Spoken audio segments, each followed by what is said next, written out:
Hello, everyone, and welcome back to Schway at Shwarbage. Batman, Batfan, Bat Review, Batpod, Batcast. I'm Will. I am Jack. And I am going to teach you a thing or two. Could it be? Jack, is that who I think it is? It is. I think it is, Will. Oh my god. My name is James Gunn. Oh, No. it's not. It's not who I thought. You might be thinking of my mother. We made this joke in the last one about Ma Did we? Gunn. We did. I re-listened to those episodes in preparation for this. I asked you guys, do you think Ma Gunn is related to James Gunn? And both of you said no. Now you're doing this bit. This is ridiculous. Was this I've topical? been robbed. Was this topical yet? Had James Gunn affiliated with DC by this Yes. point? He Okay. made the Suicide Squad. Well, okay. He made the Suicide Squad, but had he taken over? No.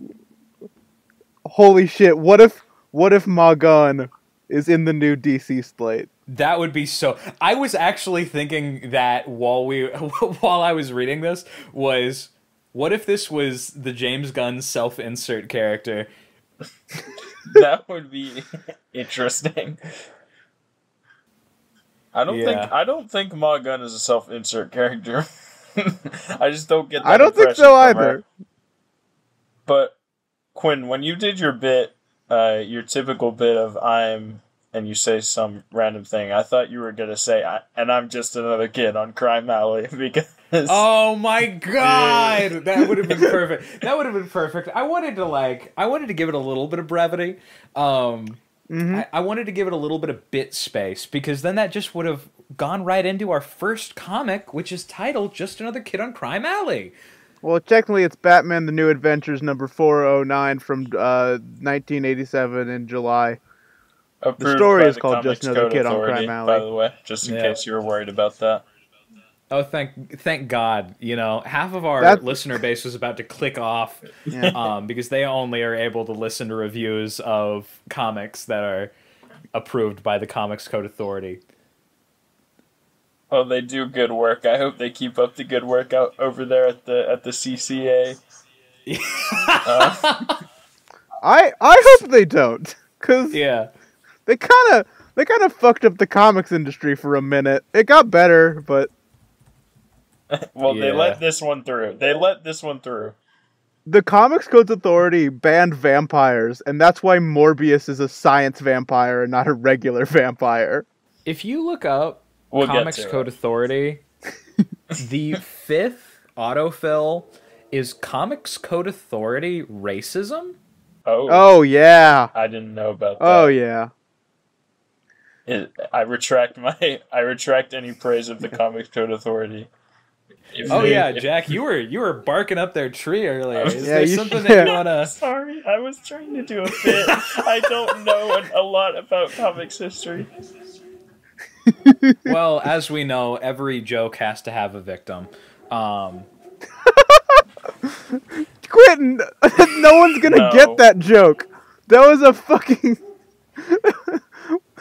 To give a little bit of context to our listener base, I am directly quoting Rowan Atkinson. Yeah, Rowan Atkinson, who is the actor behind Mr. Bean, who went on like a late night talk show and said every joke must have a victim to be funny, and it's a philosophy that I very much personally disagree with.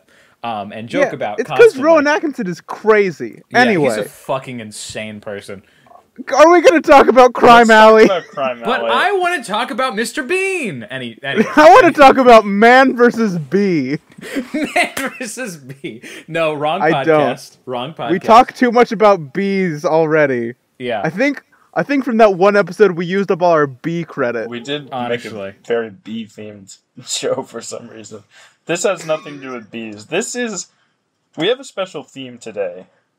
Oh yeah, we should probably explain that. Over the past while, I would say, over the past couple months at this point, we have looked at a couple of Bronze Age issues Specifically, we looked at the first part of a story about Hugo Strange's Ghost haunting Rupert Thorne, the crime boss, and we also looked at the Jason Todd origin story. But for both times, for some reason, we only looked at the first part of those stories. So today we're finishing what we started, and we're going to look at the second part of both of those, starting with the Jason Todd one. Just Another Kid on Crime Alley. Yeah. Yeah, what a succinct description of what we're doing today. Yeah, you're Jack, you're on a hot streak. You're killing it. Yeah, Jack's doing awesome. Other than when I praised the Comics Code Authority. I mean, yeah, but like that's not on you. Yeah. We joke about a lot of things, and the Comics Code Authority is very funny. Yeah. I mean, in the grand scheme of things, at least your favorite country is not Palestine. Why do you keep bringing this up? This is our debatably worst bit, and you keep wrapping us back around to it. See, that's the thing. I think you should. I mean, I think it's your job as the editor to start like bleeping me. Yeah, out. not. No, Quentin. You can't use me as a shield. Everything you say is going out there. You know what? I can use you as a shield. You know why? Why? I'll tell you why. Mm-hmm. It's because that's what I learned in MA GUNN school. For young This boys. was no. I'm not giving him that one. Okay, how about this one? Speaking of things we always seem to wrap back around to, Jason Todd. Okay. There we go. Okay. There we go. Yeah. So, where we left off in the Jason Todd Part 1, I mean, there's a little bit of a flashback at the start of this. Jason's a bad kid in Crime Alley, stole the tires of the Batmobile. Batman caught him and was like, hey, there's a school in Crime Alley, a boys' school, to make sure you don't turn out as a criminal. How would I take you there and I don't turn you over to social services? And Jason goes, okay, that sounds good. Then turns out it's run by an evil woman named MA GUNN. Well, they already knew it was run by MA GUNN. They didn't know she was evil. Yeah. The reveal is that she's evil. The reveal was that she's evil, and the part that Will neglected to mention was that she has 4 goons. She's got way more than 4 goons. Well, she's got 4 goons present, who are... She's got 1 goon who was present last issue who's gone now. Where is Nunchuck Boy? Her 3 goons, Boy, and Nunchuck Boy. Nunchuck Boy's gone. He's not in this one. He's not here. Sad. The miraculous disappearance of Nunchuck Boy. That's what we should call. We can if we want. I was just gonna I don't know. I don't know if this is gonna be enough Nunchuck. I don't know if the absence of Nunchuck Boy is enough Nunchuck Boy content to make it the theme of the episode. Yeah, if it was, then it could be the theme of all of our episodes except exactly. That's true. Batman. Yeah. Well, do you guys want to do cover up? Oh yes. Or as it's said in some dialects, me cover. Haha, I win. I got into his brain. I incepted him. That's the subtitle. It needs more personality, and you've given it. So, what would you guys change about this beautiful, beautiful cover here? Okay, are we talking about the issue cover or the story issue cover? Issue cover. Not the story cover. Okay. Issue cover. It's pretty good. I would get a title on there though. Like this is to me. I mean, it's a pretty solid, cool looking fight scene, but there's not. I'm surprised at how little they have attempted to draw the potential buyer's attention with this one. Yeah. It's weird that there's nothing eye-catching, but it's really detailed. Like the goon, like the furthest back on the right, like he has like a cross necklace that, like I don't know how many people would have noticed that. It's very small and fine, and like it's got an accurate shadow. I don't know. It's a very nice cover, and I don't know what to change about it. It is well done. Yeah. Do you know what it doesn't have? Jason Todd. No Jason Todd. There's no Jason Todd. I would add him. I would. That's ridiculous. It just has Ma Gunn and some of her students / goons. Not even Nunchuck Boy. Well, he's gone. Yeah, he's disappeared from the continuity. He actually was not accepted. The Comics Code Authority stepped in and was like, yeah, they were like, whoa, Nunchuck, that is Oriental. No, thank you. Because they're racist. Anyway. Yes, thank you, Quentin. I personally would add a little subtitle in there that says the sensational character find of whenever this 1987. 1987. Even though this is not the first issue that has Jason Todd in any capacity. Doesn't make it not sensational. Well, I can tell you that. Yeah. Unless the sensational character find of 1987 is Little Eddie. Yeah. Who is that one of the goons? Little Eddie is the name of one of Ma Gunn's goons. Okay. So, did we explain what Ma Gunn's like whole deal is other than she's evil? Because let's get into this. Okay. Let's get into this. Yeah, let's go. So Batman, you know him, you love him. My first note is just Batman blue suit appreciation post.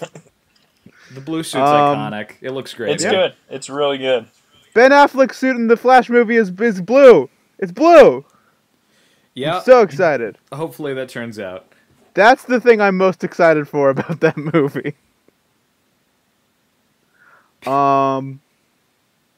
Anyway, Batman's like I can't believe I hope Jason's doing good. Can't believe that little fucker stole the wheels. The kid's got street smarts all right, but if he wants to get out of this hellhole, he needs a conventional education. Then Batman in the Batmobile psionically projects an image of Ma Gunn for the audience. And he's like... Accompanied by the equations 2 + 2 = 4, 5 × 2 = 10. Which, if you're smart enough to steal the tires off of the Batmobile, I mean, if you have the gall to do that, and you don't know how to do basic arithmetic, what are you doing? You're probably Jason Todd. With that. Like, you don't need to know what 2 + 2 is. No. You need to calculate. You need to calculate specifically. That is how many wheels there are on a car. Exactly. 2 + 2 = 4, so I still have 3 to go after I've taken the first one. Anyway, Jason's now in Ma Gunn's home/school for boys, and she's like, hey, Batman sent this guy, he's probably a spy, we should beat him up. And then Jason's like, I'm not, but I'm gonna beat you guys up. Then there's a tussle. Yeah. I would call it a full-on brawl. I would call it a full-on brawl. I think tussle is a little too light. But How do you guys feel about the bit of every time one of Ma Gunn's goons says something wrong, she corrects them? It's good. Yeah, it's I a good love bit. that. It's a good I bit. like it a lot. It adds a lot of personality to the character. For example, one of these goons says, we'll learn him how to hold his breath underwater for an expensive period of time. Threatening to drown Jason Todd, and Ma Gunn quickly corrects him. It isn't learn him, love, it's teach, and it's an extensive period of time. That happens almost every scene that Ma Gunn's in with one of the guys. It's because all of these kids are idiots. Yeah. I love all of them. I fucking... Did you guys notice on page 3, bottom right panel, when Ma Gunn says get him, not only does she look nightmarish, but the kid in the bottom left corner looks like the Mad Magazine guy.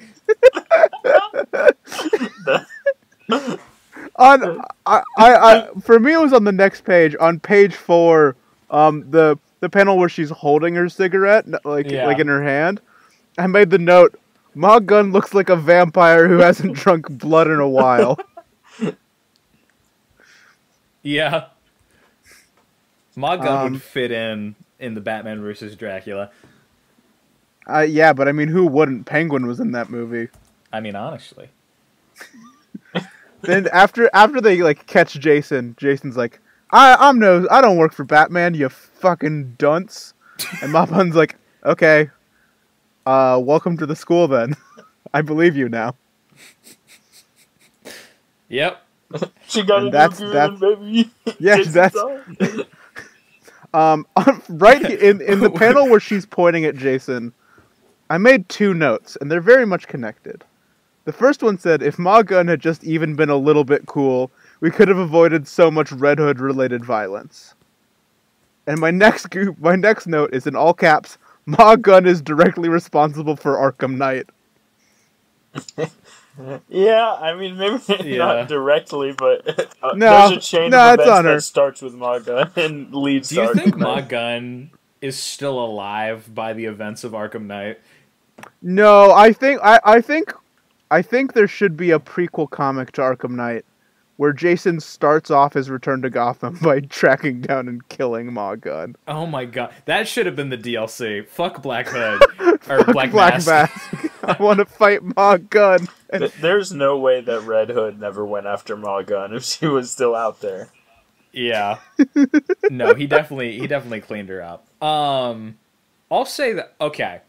The next note that I have, the next page after all of this Ma Gunn stuff gets cleared up, has the most weirdly contradictory, non-descriptive text to sort of describe the image. Like, okay, I'm just going to read it out. A new day dawns in Crime Alley, yet even the sunlight doesn't take the darkness out of these streets. What do you imagine, audience member? What do you imagine the image the being line like? goes much harder than the panel. Because I'll describe to you what the first thing that you see. You see a young woman with bright blonde hair smiling like the sun is shining directly on her face. I mean, to the right, there's a guy who's walking across. There's like some vaguely sketchy shit happening in the back, but all of these people look like they're having a fine time. It kind of just goes to show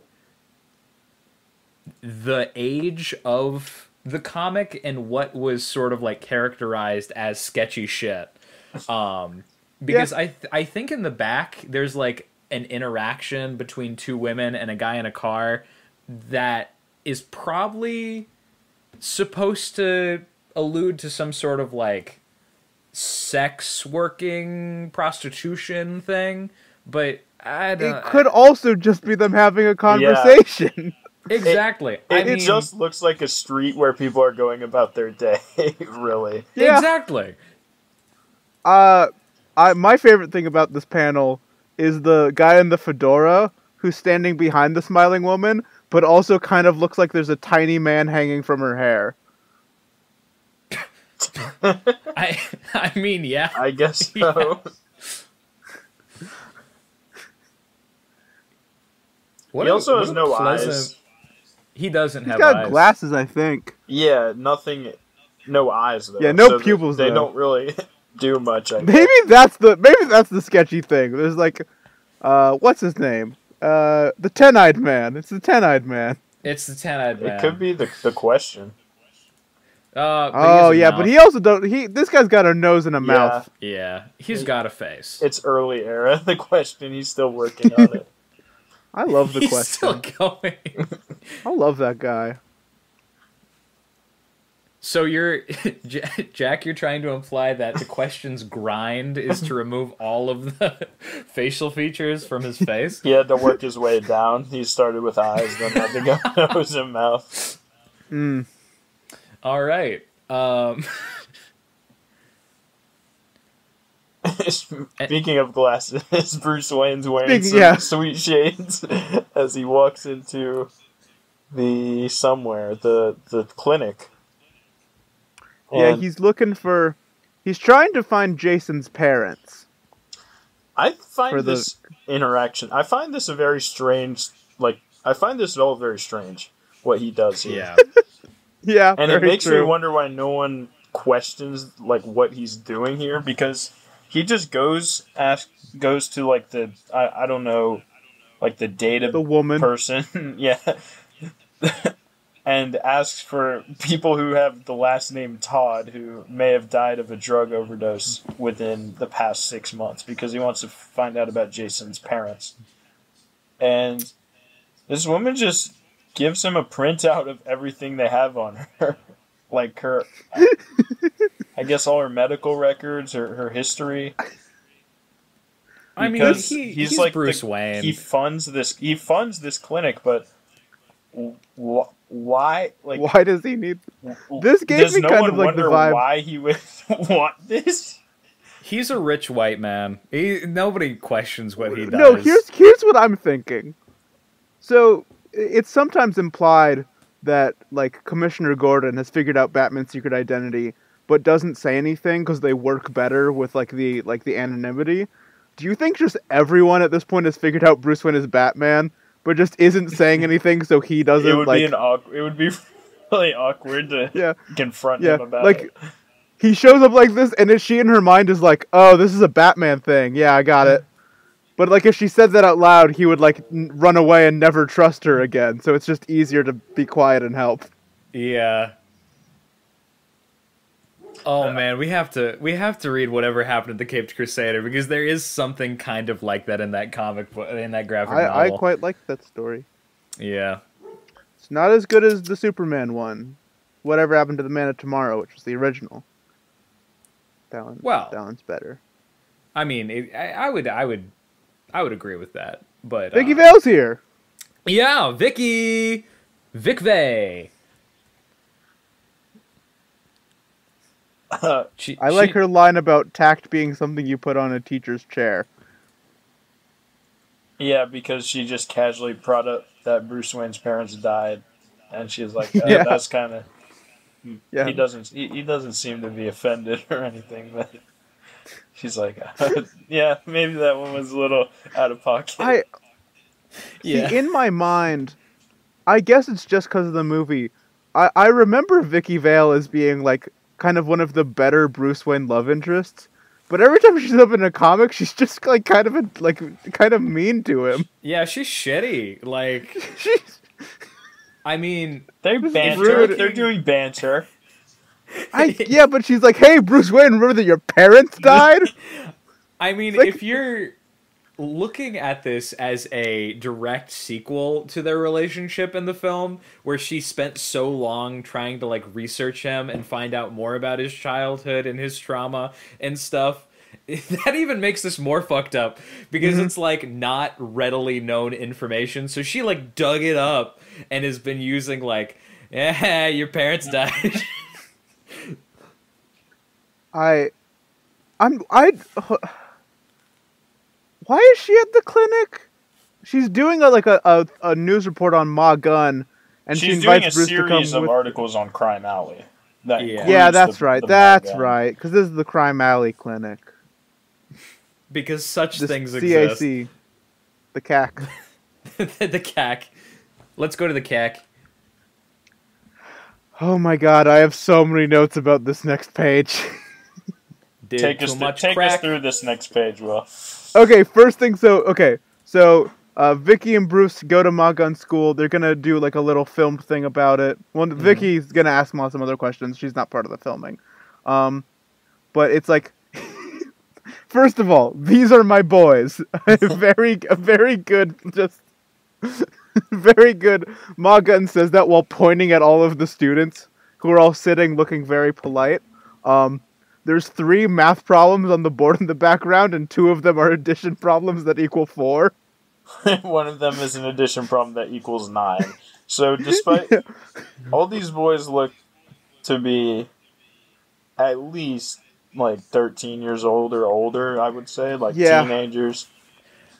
I mean, there's one in the back row that looks like 30. But maybe that's just the shading that gives him a mustache. Are we talking about the guy on the far... Wait, which one are you talking about? I'm talking about back row, second one. Got it. Yeah, it's the shadow on his lip that kind back of gives row him like far left. mustache. Yeah. back row far left kind of looks like Sinestro. That's... Well, I didn't want to spoil that going in, but... Anyway, this is just, like, because of how, like, creepily they're staring, and because all of the problems are simple addition, this looks like the most sketchy school of all time. Yep. It could honestly not look more fake. There's a globe. Then, you know, Ma Gunn sees the cameraman off, then Vicky and Bruce come and chat with Ma Gunn. She brings them in as like, yeah, these are my boys. I'm a wealthy widow from down under, Mr. Wayne. I need no funds. Bruce Wayne offered to give her some money. There was an offer of funds. Do you think... I don't know anything about this character. I'm assuming she never shows up again. Do you think, like who was Ma Gunn married to? Was it anyone important? Ma Gunn. Obviously. Oh, yeah. Good point. Nope. Did you not? You would be wrong. I was okay.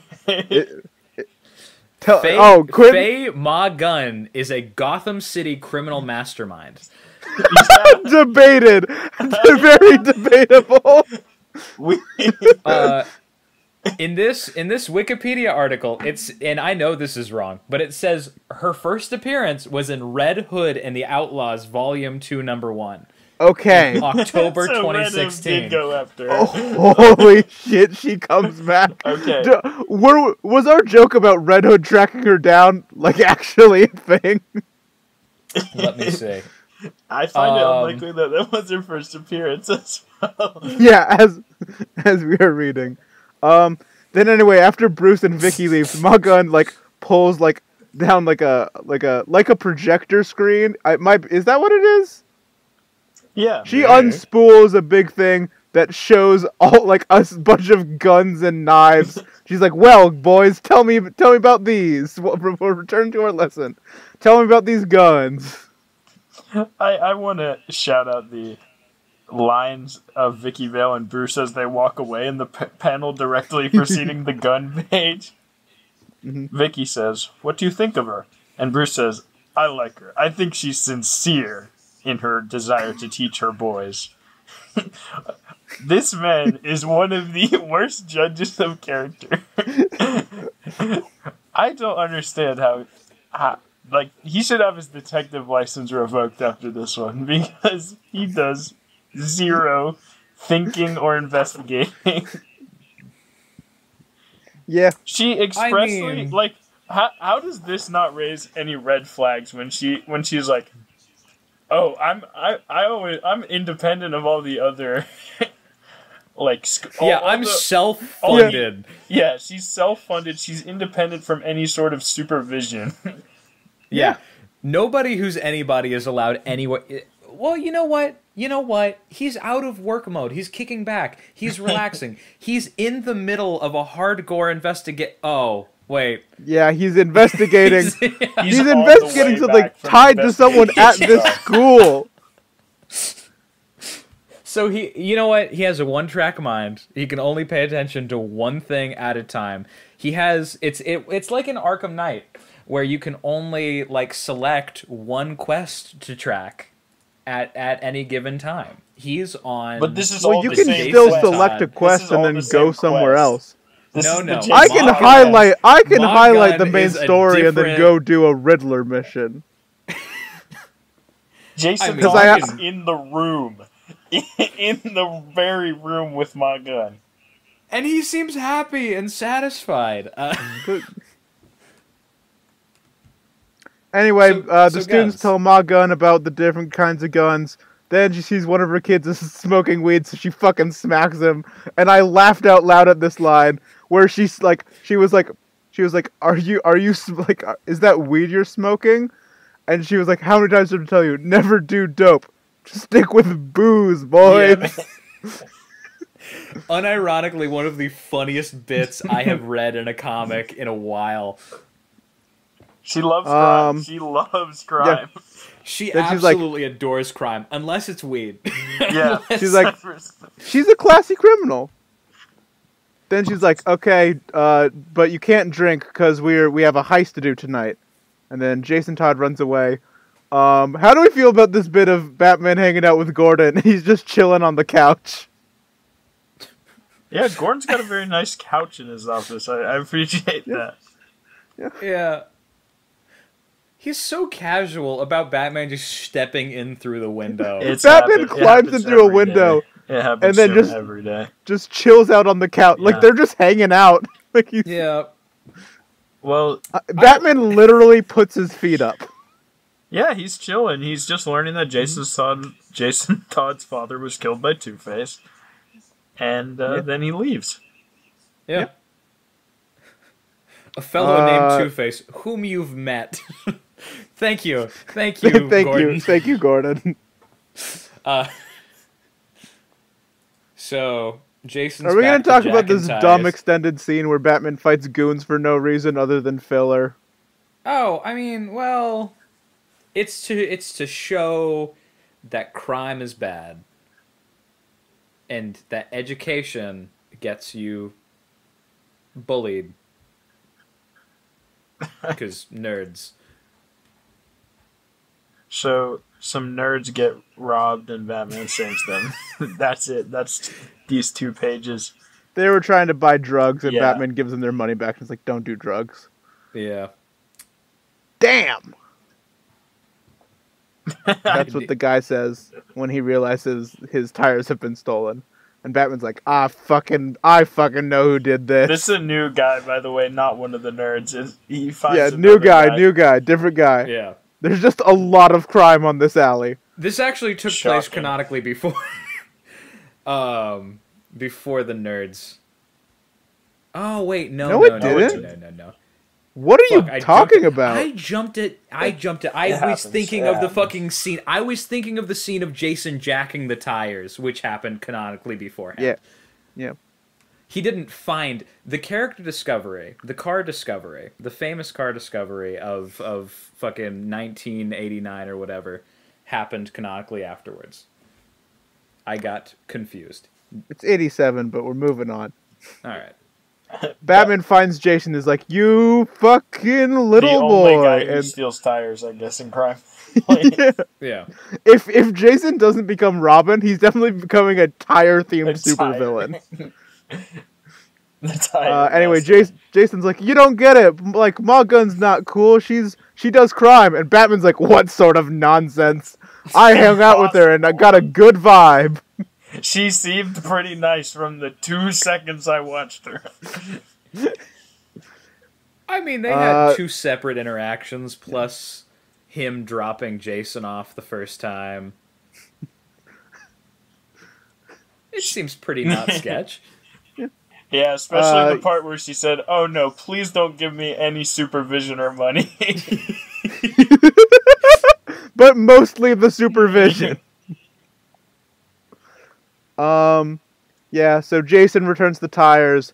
Then the guy's like, whoa, Batman, you got him back. And Batman's like, yeah, and this kid's responsible. And Jason's gone, and he's like, oh.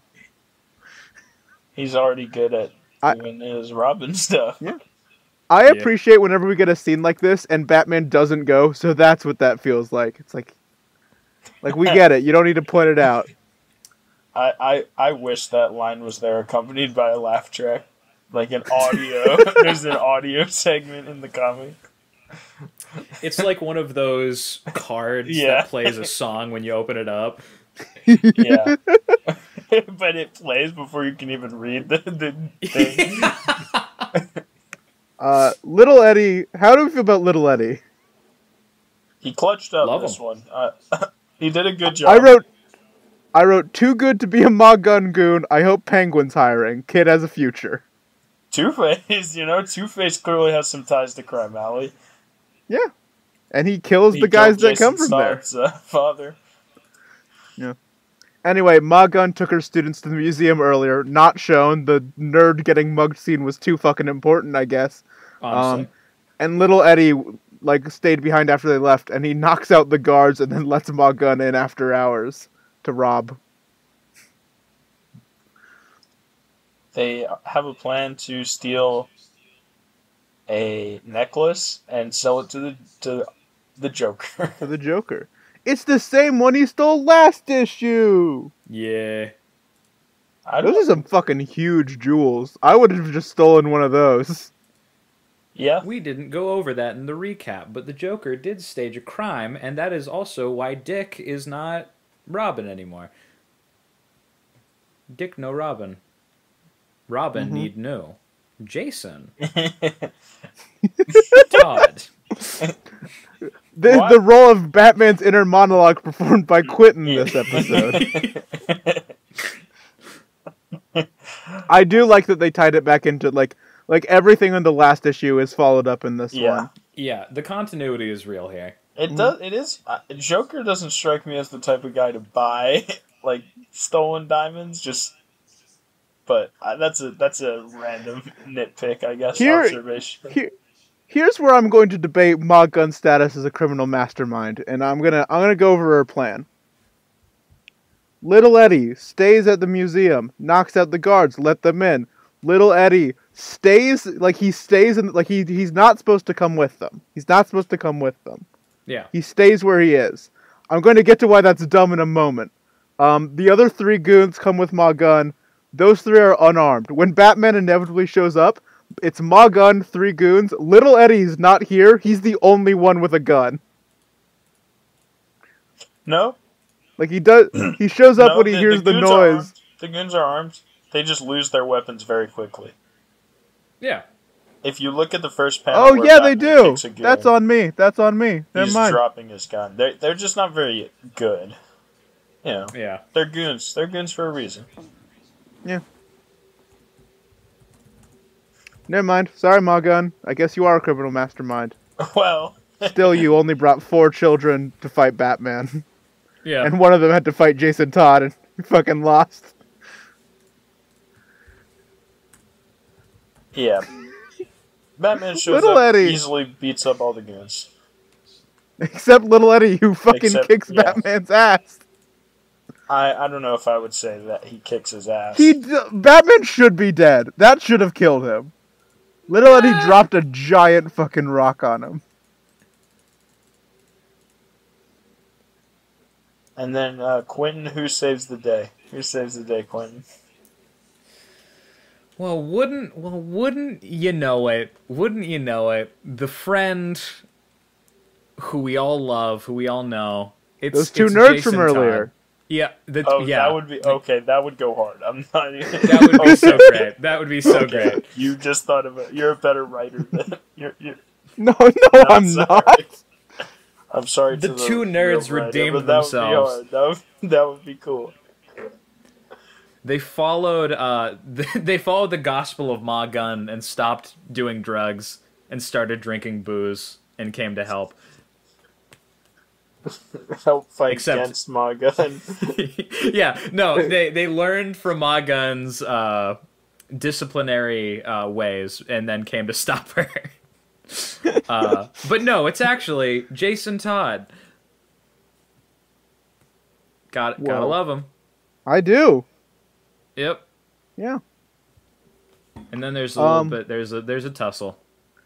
From the last panel on 21 to the end of the story, it's so good. I love Batman's little shit nose smile of he knows he already knows he wants this kid to be Robin, and he's not telling him yet because he's just really excited. He's excited for the reveal. He's smiling the whole time. I love it. Batman feels really human in this, and I really enjoyed that. He feels like a real person. Yeah, he makes mistakes, for sure. Yeah, lots of them. Oh yeah. He kind of sucks, but that's great. Personally, I had a different read on this interaction. Because take it into just he's been without Robin for maybe a couple of weeks now. Mm-hmm. And there was even a part in this comic where he makes a comment on I was getting used to Robin watching my flank. That's where he says I'm getting kind of old. Yeah, it's during the nerd part. So, I am always kind of weird when it comes to Robin because of the whole entire like child soldier argument. Is it moral to put a child in this position? And what I am seeing here is this kid. I mean, this kid decides to get out of there so he doesn't get arrested. Then Batman invites him into his car and then tells him that he is Robin. He does not ask him to be Robin. He makes the blanket statement that he is Robin. What would Batman have done if Jason had instead responded to this information with no. No. That would have saved Jason a lot of problems in the long run. Yeah. Here is my argument for that. So two things. One, fucking obviously, like I think Batman had a good read on Jason that he was going to be down for it. I feel like if Batman thought he would like hesitate or say no, he would have asked.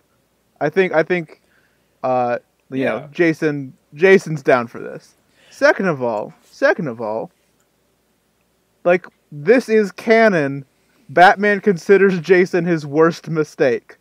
Like he is like at the time he was down, and then after the fact he was well aware that was a bad. That was sorry. That's not good.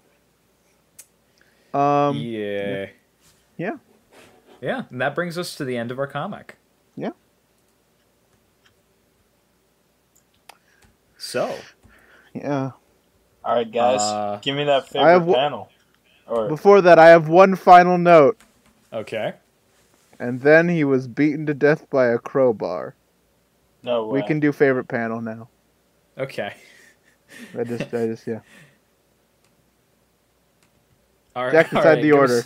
Okay. Okay. I'm gonna go. I'll start with me, then Quentin, then Will. Great. Cool. We talked about we talked about it, but the couch, the couch shit. The couch is one of my considerations. He has his legs crossed, lying out, and Gordon is just telling him about Willis Todd, and he looks like he's watching a movie or something. Like he's playing a detective video game, and he's watching the events unfold. It looks like they're just hanging out. Yep. It does make him feel very human that he is just chilling. Yeah, he just hangs. Yeah. Quentin? Cool.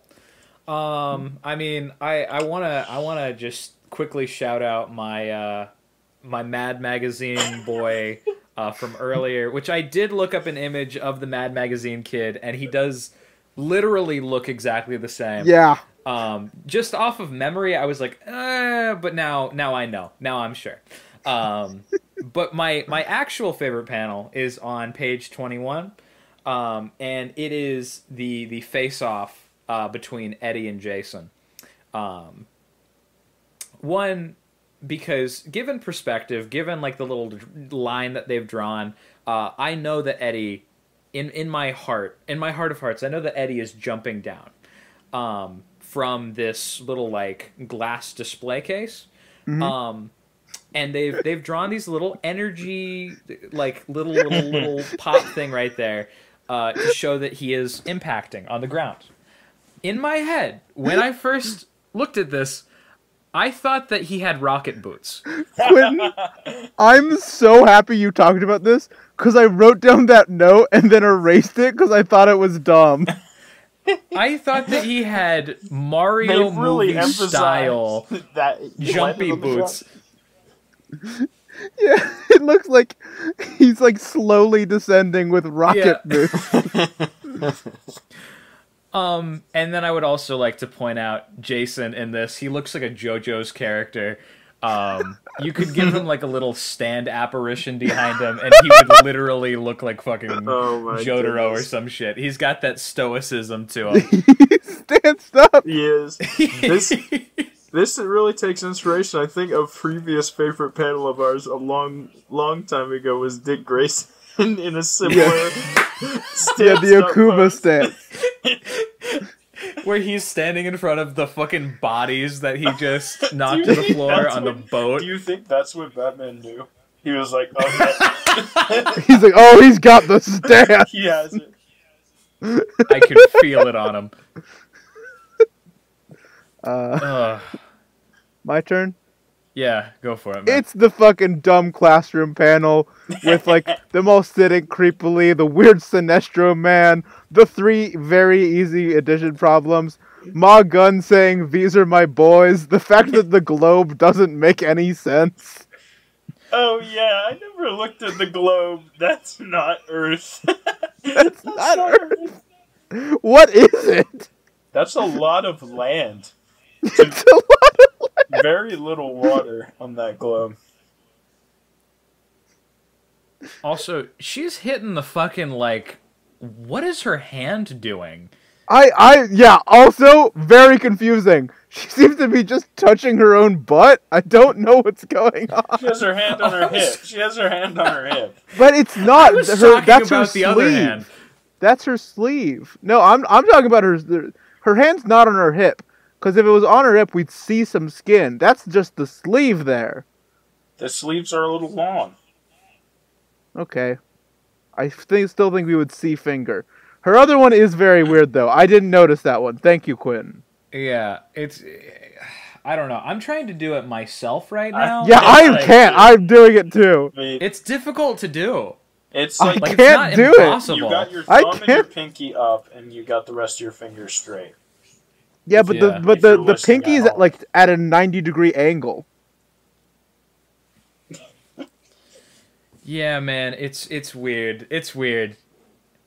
I have a question for you. You guys ready to Shwarbage it? Oh. No, let Quentin ask his question. Oh, I didn't hear you. I'm sorry. It's okay. It's all right. It's all right. So sorry. I'm just saying, do you guys think that Ma Gunn, we know that this is not her only appearance, but do you think that this character had that this could have been a mainstay? Let's do an A through E Batman level villain ranking. Where does she sit? If she continued to be publicized in stories, would she be like one of the big ones, one of the big players in Gotham? What would she have done if she'd stuck around a little bit? So apparently she does come back. I looked up a little bit. I didn't read the whole thing. She does come back in like a Red Hood and the Outsiders thing. And I was gonna kind of keep this a secret. I had a crazy realization. Do you guys want to hear something fucking crazy about Faye Gunn on the DC database? Okay. Of course. I'm gonna go to her relatives section. No way. So first of all, we got Faye Gunn 2, who is her granddaughter. Okay. Then her son, a little, you might be a little bit familiar with him. His name is Willis Todd. Her daughter-in-law is Catherine Todd. No! And her grandson is one Jason Todd. What? Why is this not an important character? Why is she crazy. Only in Red Hood and the Outsiders and this? That's all she's in. That's all she's in. She's Jason Todd's grandmother. Yeah. What? No. Okay. We are famous. History. This article is a stub. You can help DC Database by expanding it. Will and Quinn, we are famous for having reviewed every piece of media that contains the man. Oh, Ma Gunn's going on the... We need to give Ma Gunn the same treatment. Guys, we'll get to the rest of Ma Gunn. We'll get to it. We'll get there. We'll get to it. It's on the list now. Yeah. I read that while, Jack was talking about his favorite panel, and I was like, I've got to keep quiet. I'm going to keep quiet. That is insane. I'm glad we looked into it. That is the most shocking reveal maybe I've heard in any of these, stories. I still think the wildest thing is that Faye Gunn 2 granddaughter. What? Who is that? That's the only name that doesn't have a link to it. I can't, like, there's no information about Faye Gunn 2. We've had, I would say, 4 big reveals on this podcast. One is the Quiet or Papa Spank, which is classic. I would say the second is Batman versus Dracula has happened more than once. Third is fucking Chris Pratt was the one guy in Terrible Trio. And now this makes 4. And now this makes 4. This probably shocked me the most out of any of those. And I don't say that lightly. Yeah, our discoveries, those are the real highlights. Those are the real benchmarks of our cast. That is never even slightly hinted at any point in this. No, it's She's insane. from Australia. She's not Guys, from the same hold on. This character doesn't have a wiki page. I'm just trying to find it. I did find an image of Faye Gunn 2, Jason Todd's cousin, and Ma Gunn's granddaughter. Oh my goodness. Okay. Who is this character? What? What is this from? Okay. This is ridiculous. What the fuck? Alright, guys. The goal of this episode is to tie up loose ends. You know, finish the Jason Todd story, finish the Hugo Strange story. We just made... you just opened up a can of worms. We have to read this. What the fuck? This has so much to do with our pseudo-obsession with Jason Todd. Who was writing during the New Earth era and was like, you know who I'm gonna bring back? Well, if they just brought her back, that would make sense. Like, oh, she's up to her old tricks again and she's got to fight Red Hood. They were like, no. No. I am coming up with a twist. This is my character now. I have an idea. Yeah, Ma Gunn got fucking stolen. The great Ma Gunn heist. Oh my god. We need to do Shwarbage. Yeah. We need to move on. Yeah, we need to do Shwarbage and then talk about Rupert Thorne. Yeah. Okay, what's the order? Jack, Quentin, Will. We do that one a lot, actually. Quentin, Will, Jack. Okay. All right. What do I think of this? I would say it's definitely better than the first half. There's so much more. Ma Gunn, I think after post-twist, I actually enjoy Ma Gunn a ton. She is incredible. I actually enjoy her very much. I like the elderly woman but evil archetype, kind of like a Granny Goodness thing going on there. She's a joy to have around. Jason Todd's fantastic as usual. I mean, none of the other characters really stand out, but it was good overall. I'll give it a Schway. It's a good follow-up to what was established in the first half. I enjoyed it. So that's a Schway? Schway. Okay. I said Schway. Did you? Great. Ma Gunn's really distracting me, fellas. I'm sorry. I mean, Ma Gunn or Faye Gunn? Faye Gunn, specifically, like the old one. I guess they're both named Faye Gunn. I don't know how this works. Just the whole situation. This comic Schway. The comic Schway, it's good. I like it. I like Jason a lot. I get. Listen, I don't get why people at the time hated Jason. He's a charming little boy. I'm just Schway. That's my take. Okay. He's a charming little boy. Yeah. I'm gonna lock in the unanimous Schway because I also enjoyed this. I think I agree that it's a good. It does endear you to Jason somewhat as kind of a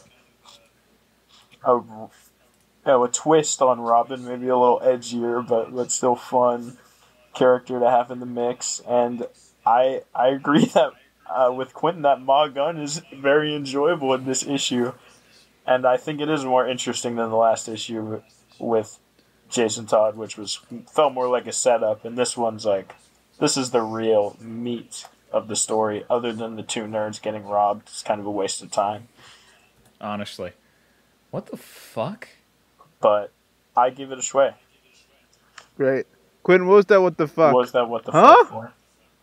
I found a weird MA GUNN image, or maybe this is Faye Gun. I don't know. They're both Faye Gun. That doesn't. Faye Gun 2, the second one. I don't know. Let's not spoil ourselves on any of this See, stuff. here's the thing. I thought I had read most of Red Hood and the Outlaws. I remember not really liking it that much, but I don't remember this. Yeah. Well, that's why you didn't like it. You missed all the gun. I missed the Faye Gun part. Yeah. Okay. Speaking of sequels to things and continuations. Yeah, I'm gonna close all 8 tabs I have open on Faye Gun. Give me a second. That's a wrap on Batman issue 409. Now we're gonna travel back in time. Whoop. Dick Grayson is still Robin. It is now issue 354. December. December. The December month. Christmas is gonna happen at some point.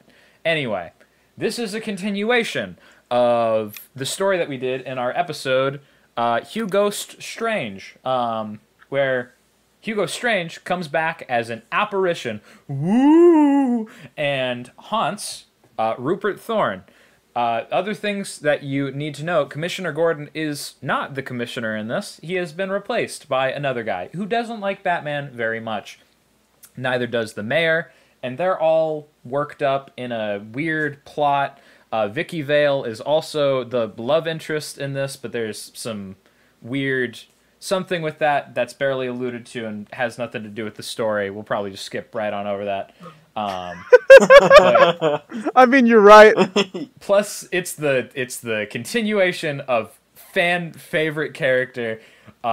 Is barely in this episode at all, or not episode, I guess episode, but issue at all, to explain away the mechanics of Hugo Strange, fan favorite Dr. 13. He's not mentioned in a single one of my notes. Wow. That's disrespectful.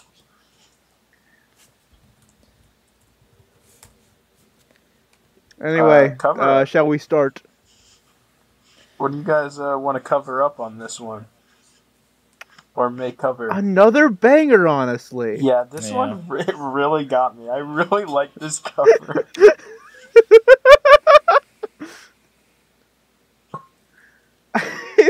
It's really dumb, but really good. They went for it. Like they really. The last one is a very well executed but pretty safe cover of just Batman fighting some goons as he does all the time. This one is Rupert Thorne's psychological torment. Yeah. Can I suggest something? Instead of cover up, because I don't have anything I want to change. Maybe one of you does. Can we each just tell the audience which one is our favorite Hugo Strange head? Okay. Well, describe the cover, just in general. Okay. So you got Batman, but he's huge, and his bat signal is like casting out like the symbol's casting out like a light, and it's illuminating Rupert Thorne, who's groveled up on the floor, surrounded by 1, 2, 3, 4, 5, 6, 7, 8 Hugo Strange heads that are all like taunting and yelling. They're all hilarious. Yeah. You guys have a favorite? I mean, I think it's hard not to love top right. Yeah, I was about to say there's an obvious choice and it's top right. I'm going with bottom left. Oh my god, really? It's yeah. Oh yeah, no, I see what you mean. I like exactly the bit of the side profile. Top right is just mouth wide open. It's insane. He's laughing. I also really enjoy like middle, like top row middle, that's just looking deadpan straight on. Yeah, that one's tormenting us, the reader.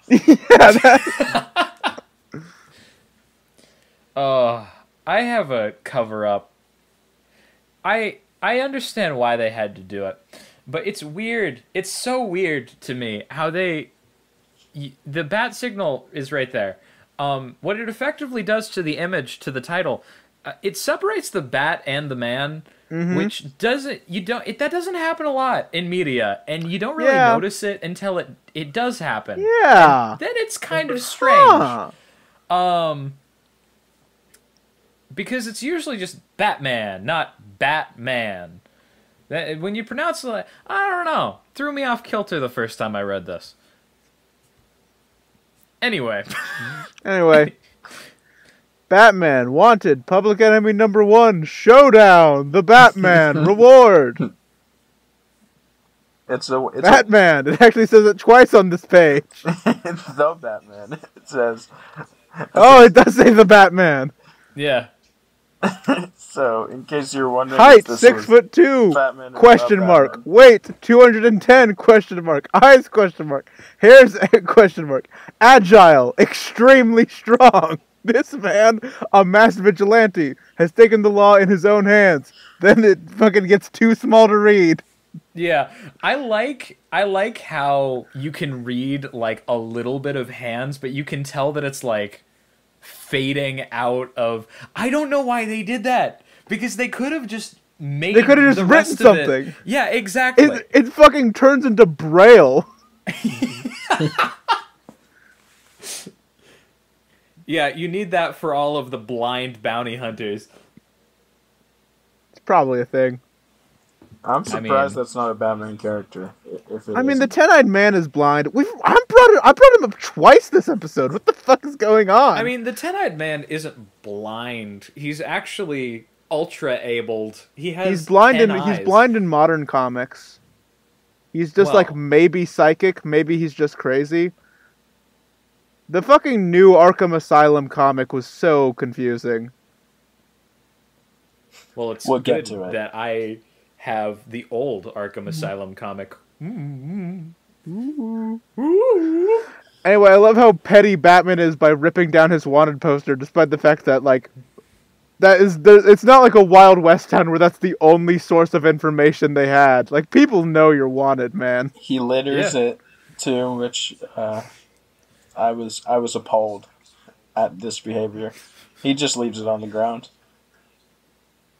But he's wanted, and people are in a frenzy because of this.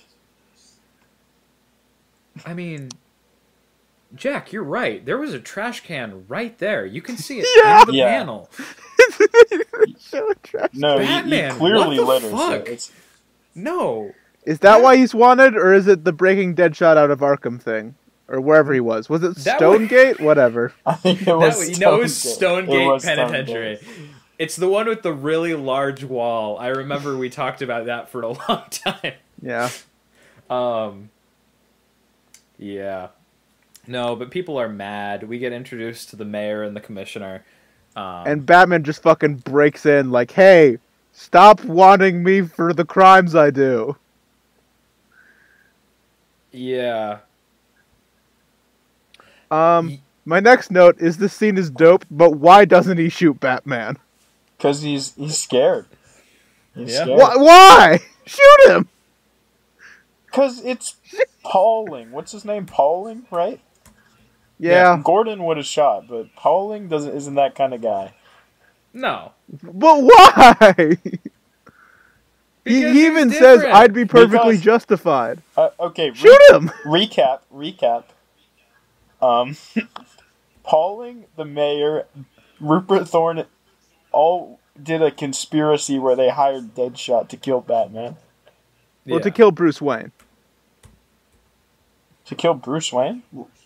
Yeah. I don't remember the last issue very well. Why does Batman say, you and Boss Thorne would have never hired Deadshot to kill me if you had the guts to pull that trigger? Is that a continuity error? Was it both? I'm pretty sure he was hired to kill Bruce Wayne. Was this like one of those Arkham City things? Where Hugo Strange hires Deadshot to kill both Batman and Bruce Wayne. That way Deadshot can't actually escape from Arkham City because his contract means he'll be stuck in there forever. I mean, I like that bit. Maybe. I would have sworn it was Bruce Wayne. Maybe Batman just accidentally revealed his secret identity. Any of the past issues for this, so I... Maybe that's a fuck up by Batman. He just admitted his identity. I think it was specifically Batman was targeted. Maybe Thorne wanted Bruce killed, like separately. Yeah, but they were. He was in the conspiracy with them. That's why he gets mad at him. Yeah, I'm fucking pulling up Batman 353. There's a lot of intrigue in or no, this. that's not even. There's a lot. Honestly. So here's my stupidest complaint about this entire story. The first part is a Detective Comics issue, and the second part is a Batman issue, and that is just irritating. Like very. Do you know why? To me. It's because those each of them released once a month. So if they did that, they could get a 2-parter out in the same month, so people didn't have to wait a full month. That's. It's. I guess that's nice for those people. And very, very slightly annoying for me, who has to switch over from. Yeah. But whoever, Deadshot was hired to kill somebody. Let's just leave it at that. I'm checking. Let me say in this part, I literally my first thought. When he walked through the window, when Batman entered this scene, he looks very weird in his first depiction. I thought this was Hugo Strange. I thought at multiple points in the comic. Yes! It says when Batman goes to see him in prison, he says, "Tell me who hired you for the Wayne hit." Oh my god. What? Fucking knew it. Then what the fuck happened? What is going on? This makes no sense. This is either a plot hole, Batman fucked up, or Deadshot was hired to do 2 murders, which is entirely possible. He's really good at them. I mean, that would make a lot of sense. I would imagine the Arkham City writers went back to like reread old comics, and they might have borrowed the concept of like the double hit. Anyway, yeah. So he tries to escape. He tries to run away because they can't shoot him in the office. Why? I don't know. But there's a random cop just on the street who disobeys an order from his, fucking lieutenant and shoots him just off the cuff. Shoots Batman. Just got him. He got him. Absolutely got him. Literally. I mean, just fucking, like... Batman's, like, he's, like, bedridden now. This cop did what Bane did, and Bane had to do a whole Nightfall about it. Yeah. This guy just shot him. Where was this cop during the fucking scene? The big parallels that I was drawing in my mind to this were the one scene where Batman's being chased down by the police in Mask of the Phantasm. Yeah. Yeah. It's a fun moment. Where was this guy then? Retired. Oh, that makes sense. My next note is Dr. 13. I actually did have a Dr. 13 note. I thought I didn't, but I found one. Fucking liar. So first of all, my bad. Second of all, I would have just been quiet and gotten away with it if I didn't think this was very funny. I wrote, Dr. 13 out here trying to be a superhero, dressed in the nerdiest sweater glasses combo I've ever seen. So we cut away from Batman, falling shot, in the trash escaped. after getting shot. Yeah. He has escaped somehow. He got away. Meanwhile, our boy, the legend, the hero, Dr. 13. Dr. 13's wearing his light green sweater and glasses. And his lime pants. Yeah, he went full green looks like today. a weird off-color fucking Steve Jobs. Yeah. This is the palette swap of Steve Jobs. The Smash Bros. You pressed L and R a couple times and you got over to You Dr. land on 13. the Steve Jobs color of your choice. One is Dr. 13, one is Velma Dinkley. Anyway, he takes Rupert Thorne to the place where he saw Hugo Strange's ghost and is like, "Hey, check this out, Hugo Strange's ghost!" But guess what? Hologram. It was all Guess what, fake. guys? I fucking called it. It was all fake. If you don't remember from last time, Rupert Thorne was freaking the hell out because Hugo Strange's ghost was haunting him in his own home. And he killed Hugo Strange. We never read the issue where that actually happened, so I don't know the details. They showed it in the last issue. They showed it in the last issue. They did. Yeah. So Hugo Strange, I think I'm not 100% sure. Rupert Thorne heard that Hugo Strange knew Batman's secret identity and tried to interrogate it out of him by having a group of goons stand in a circle and beat him with pipes until he said it, and they accidentally killed him. He was like, I remember that. Hugo Strange was auctioning off the information, much like he did in like the animated series, but Rupert Thorne got outbid and then was mad about it, so he just went and like extracted the information. This issue has a lot in common with that episode. Yeah, there's another big similarity coming up. Yeah. Anyway, there's a hologram projector that made the ghost appear in the dark. And they were like, "Yeah, Thorne, there's not a real ghost. Someone's just fucking with you." And he's like, "Do you know anyone?" And Thorne goes, "Do I know anyone?" "Yes." And then he says, Pauling and Hill, the mayor and the new commissioner. But my dumbass brain went to Pete. He did blow up his diner. He blew up Pete's restaurant. Blew up Pete's restaurant. Never too late. And I have one remaining Dr. 13 note. Yeah. I have written down here, Dr. 13 needs part of his face obscured to look cool. Oh, so true. Well, okay. Let me give him. Are you talking about the first? Are you talking about the first big? Some respect here. No, hold on. Trying to look cool. Yeah, but I think Quentin has a point. Like, go to page 10. Look at his face in the first big panel. Yeah. Look at his face in the one where he reveals the hologram. It is the quintessential nerd. The platonic ideal of a nerd is in the top. Quentin is a very good point. He's raising his finger in like the actually fucking literally actually. Make that the thumbnail. Make that the thumbnail. Or we don't. We already have a stock thumbnail. We don't do thumbnails. No. Okay. I'll keep it on screen for a while. It's really good. How do we feel about Deadshot just being kept in a cage in the Batcave with a blindfold on? Wait. Let's finish Let's give Dr. 13 the send off he deserves. Okay. I really enjoyed this exchange between him and Rupert Thorne, where Rupert Thorne is like, "I'll give you your money, but go away." And he's just like, I only did this because I thought it was kind of cool. I didn't even want your money. Yeah. I did it on the off chance this was a real ghost. I don't want your money. Yeah. And he hits him with the admittedly hard line.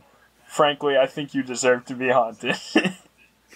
Goodbye, Thorne. And then he walks out of the panel and walks out of relevance for the rest of this story. For the and rest possibly of time. Forever. I don't know if he ever comes back. I really thought he was going to be more important the way they set him up in the first issue. Mm-hmm. I mean, it's a if cross. You guys had meet Batman? No, not in this one. No. Do you guys is Dr. 13? He kind of occupies a similar space to the Question with me, where I'm like, does he deserve to be like a Justice League guy, or should he just be doing his own thing? I mean,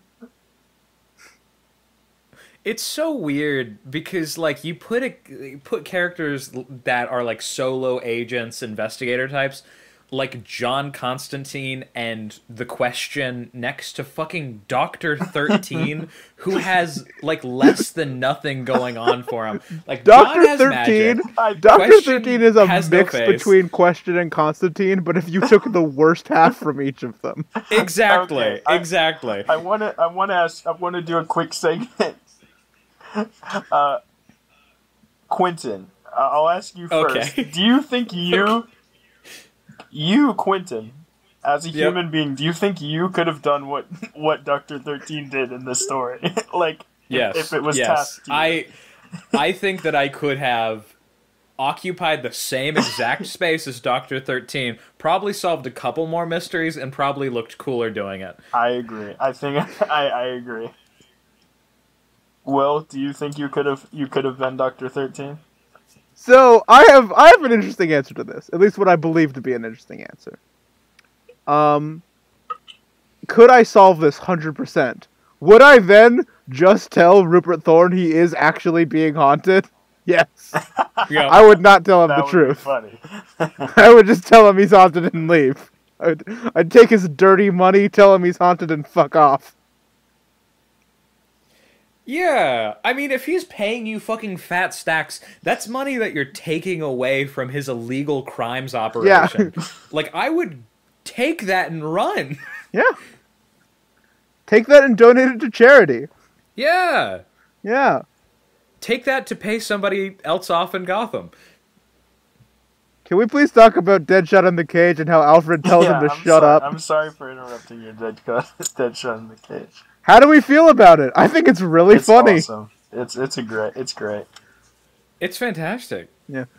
Deadshot's being held in the Batcave.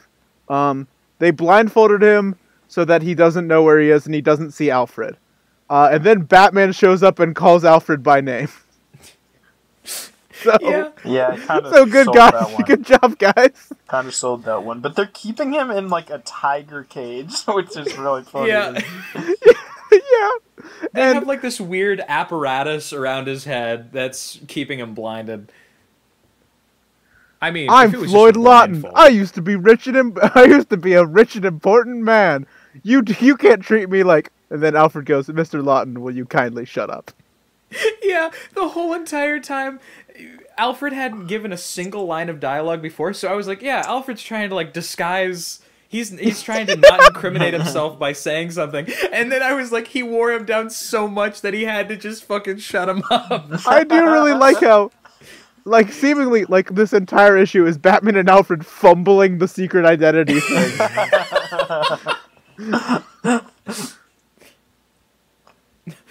Anyway, Batman's back and he fucking collapses because he got shot. What do you guys think of that panel, that like action scene of Batman collapsing? He just looks like he's hitting the funkiest fucking dance move. I was gonna say this also gives like the positioning also gives me JoJo vibes. Yeah. Yeah, it's like a from the floor angle. Yeah. Classic. I think if you edited like a stand, like Alfred having a stand, it would make sense. Yeah, there's so many weird like it looks like Alfred's casting a spell on him.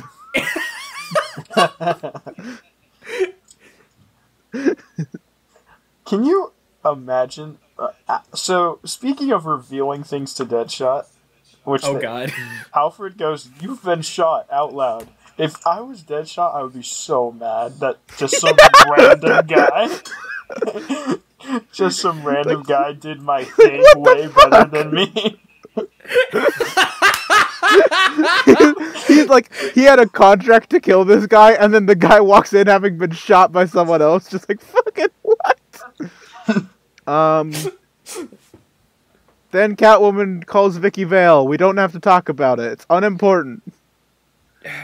Do you know what this part of the comic helped me realize, though? This fucking... I don't know what it is specifically about the style of how they wrote this, like, duology. The two that we have read from this storyline.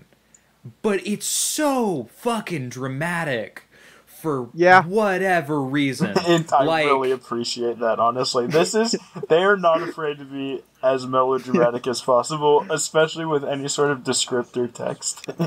Yeah, the descriptor also, text, the immediate next scene after the Catwoman conversation is Thorne fucking looking out a window into, like, a rainstorm with lightning illuminating him. Yeah. Yeah, and then he drinks, and then he says it's good politics. Like, the flair and the dramatics here are on point, and I don't know if it helps or hurts. I love it. I'm personally a big fan. It's entertaining.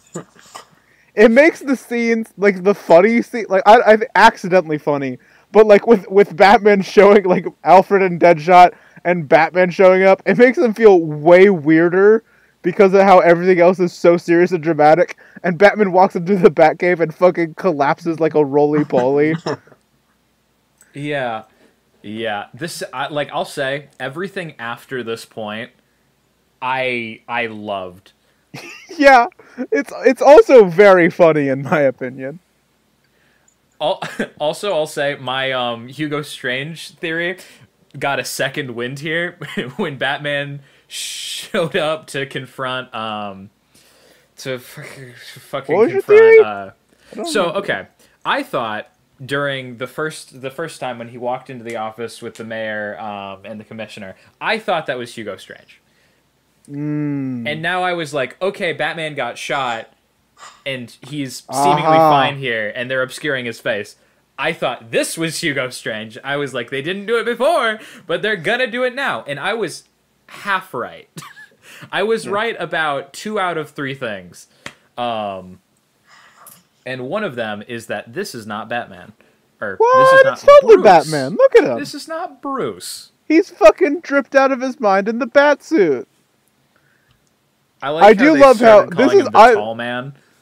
I love this. I love this.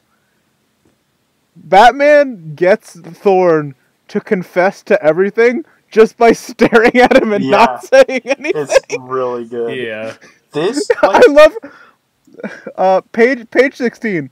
The bottom row where Thorne just keeps talking and Batman just goes from not smiling to smiling, and that's all it takes to piss Thorne off.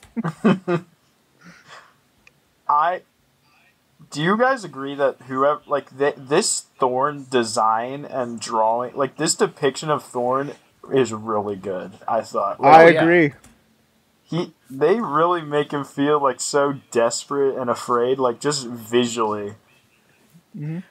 Well, he has such a believable arc throughout this story, which is he thought he was insane, and now he's realizing that he isn't, but he's still really shaken, so he's trying to boots on the ground, bring himself back from the brink, but he's still in, like, a state of mania, which Batman is capitalizing on here. You are watching a man's world crumble in through these pages.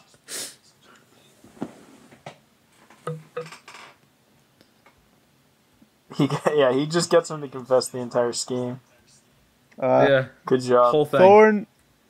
Thorne accidentally sets a fire, but he's so fucking pissed off that he thinks his ex-business partners are trying to, like, ghost haunt him that he just goes to kill them. His house he runs burns away to down. kill him. He thinks they put the Hugo Strange projector in his house. And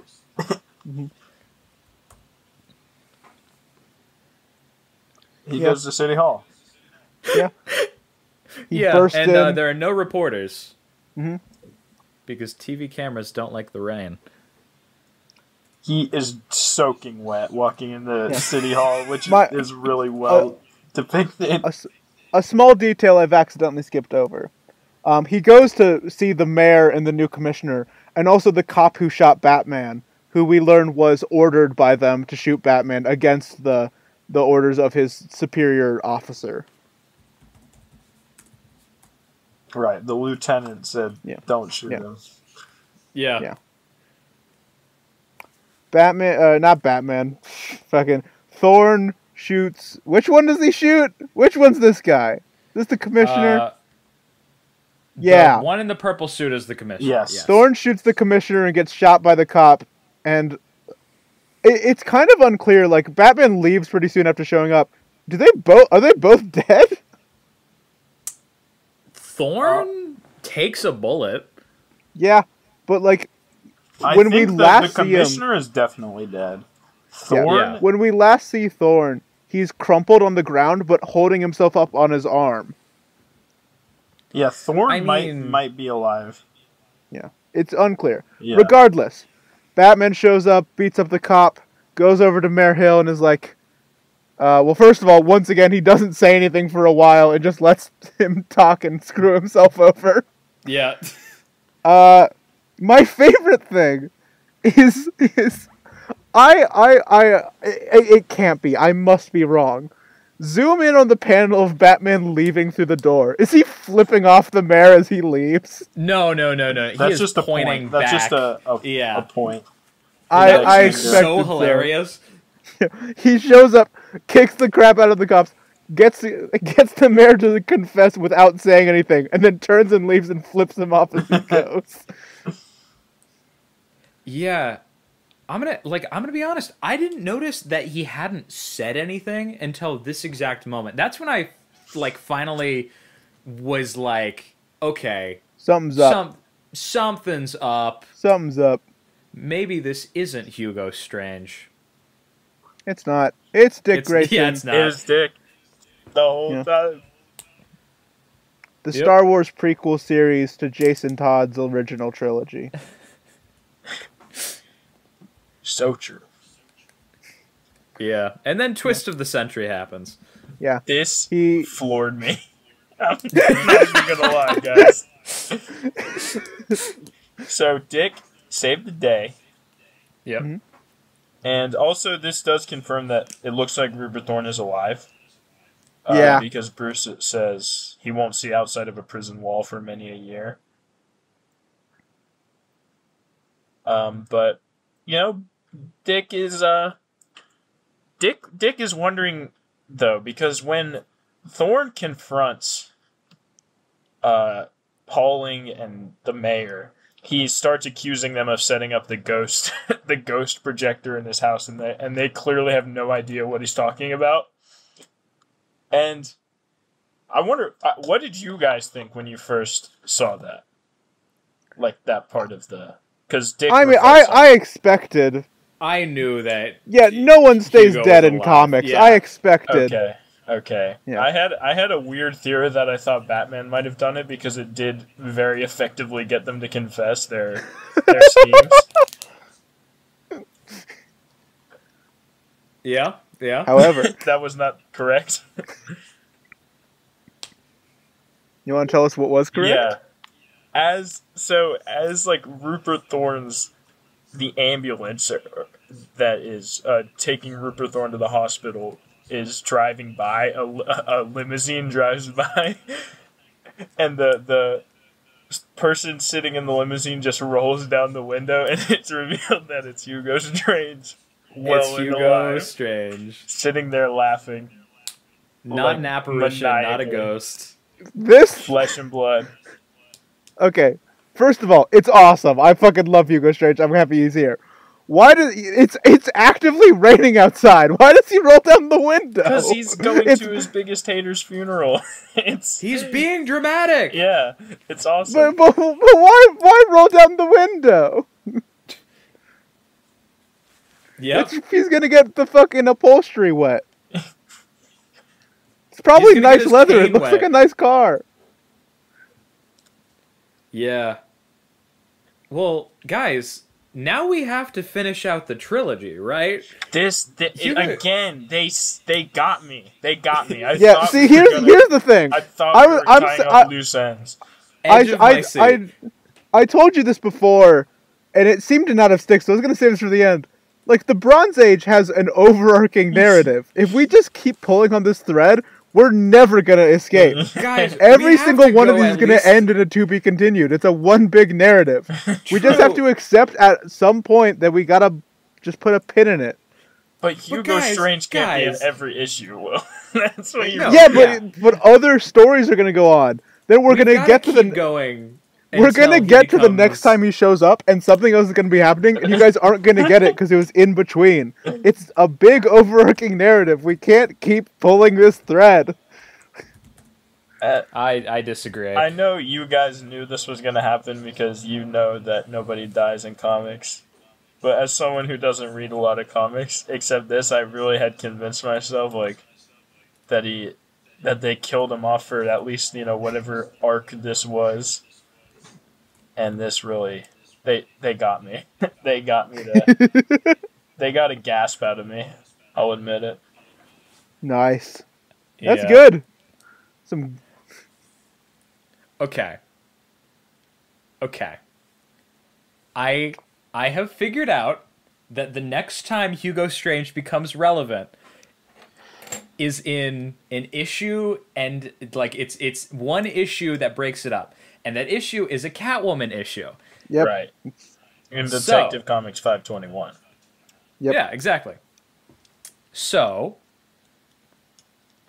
I'm just saying, looks like there's a trilogy here. That's all. Looks like there's a holy trinity. I can promise you it'll keep going afterwards. Right, but once Hugo Strange is left behind, we don't have to continue. Yeah. Once Hugo dies again, it'll... Yeah. That's what we'll have to keep reading until he dies again, and then we'll pick up where he gets revived again. No. Well, if Rupert Thorne is going to jail, like I that's closure for me on Rupert Thorne. If we were reading this for Rupert Thorne, I would say, good job, guys, we did it. But I don't think that's why we're reading it. Okay. I mean, I was reading it for Dr. 13, so I'm out. You guys want to do favorite panel? Yes. Sure. Okay. Jack Quitting Me. Yeah. Okay. Just this first panel where, well, I don't know why I said this first panel. It's on page 19, second panel, where... I scrolled back to the start of the issue to see what you were looking at. I'm sorry, Will. Wait, 19? Yeah, page 19, second panel. Okay. Where Rupert Thorne is just soaking wet, walking in. This is a combination of funny because just looking at him, actually, I cannot overstate how drenched he is.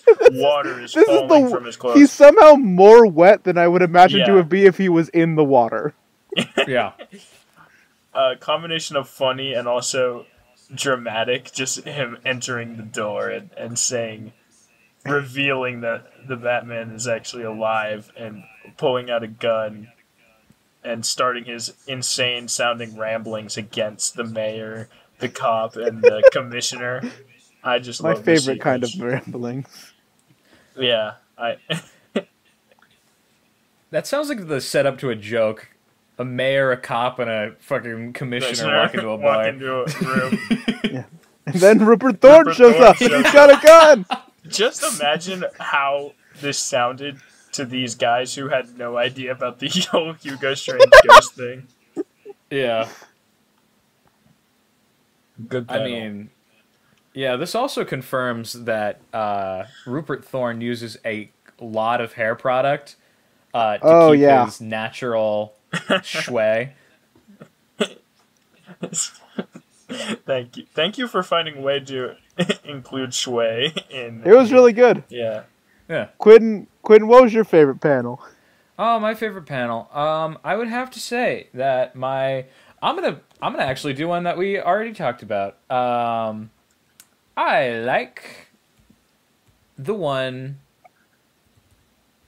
Actually, you know what? I'll go with a different one because that's the spirit of favorite panel. It's to give you guys more content. I like the one on page 11. Actually, I like all of the 3 panels that are at the bottom, which is a sequence where Rupert Thorne takes the prism that is holding Hugo Strange's ghost and smashes it on the ground. But specifically, I like the panel on the bottom left because it looks like he's holding an ice cube and he's very satisfied with himself. They barely draw his eyes at all. And yeah, I would love to post this image out of context. Scrubbed of text. It would be incredible. Yeah, that's my favorite panel. Cool. Mine's just the last one with Hugo Strange. Nothing fancy. I just like seeing him. That's such a great panel. Yeah. It's so good that they only revealed him in one panel. Like, yeah. Perfect level of drama. And he's got a Schway little suit on. He does have a Schway little suit on. Speaking of Schway, you fellas ready? Yep. Okay. Me, Quentin, and then Jack. Oh. I'm torn on this issue. I think that there's a lot of, really good writing, and there is like that heavy amount of drama, which I think is a lot of fun. But it also I don't know. There's something missing about it to me. I think like I don't get the weird Deadshot narrative. Like, I liked that segment in the first issue, but Batman could have just talked to him in prison or broken him out, interrogated him, and then immediately taken him back. Like, he doesn't do anything in this issue.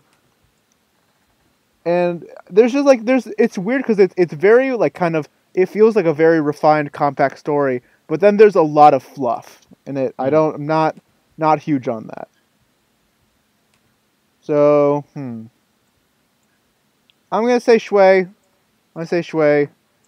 And we'll see where that lands it. Okay. God,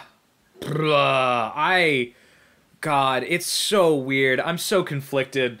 Because personally, in my heart of hearts, I know that I did not enjoy the first issue of this like arc of, Hugo Strange.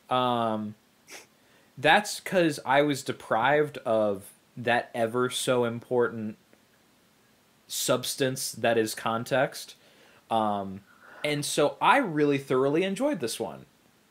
However, I don't know if I'm kicking past me if I give this a Schway, because do I just enjoy this because I have the context? Because I know why all of these plot threads are connecting? I mean, the first half of the comic is literally just answering the questions that are left by the previous comic. So if I'm reviewing this by itself, those descriptive paragraphs of little exposition of just goodness, how dramatic and incredible they get, I love all of that. The art in this issue is really good.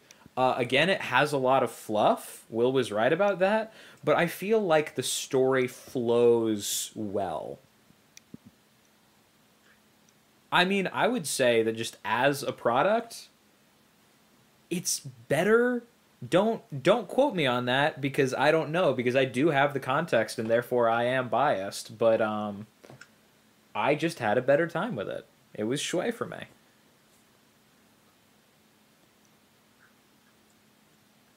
There's definitely a lot going on in this, and I would argue that some of it is stupid. Yeah. And maybe part of that is because I didn't read the first part of this. I read it a while ago, I should say. But we talked about, we didn't even know who Deadshot was hired to kill, which seems like... I did. Well, no, you knew, and then they changed it in this issue? Or was he hired to... it's not I don't clear. know. And that's not on you, Will. I just think it's confusing. But this was very fun to read in a lot of ways because of how dramatic it is. Because of this, the really compelling story here for me is Rupert Thorne just collapsing under the pressure of everything that is happening to him. I think it's very well drawn, and it's very well it's entertainingly written for sure. And just the melodrama and the craziness of this issue I think it pulls me through to calling it a Schway. All right. That's triple Schway, baby. Yeah, it's a weird thing to give a unanimous, but I think it's fair, I guess. Yeah. Okay.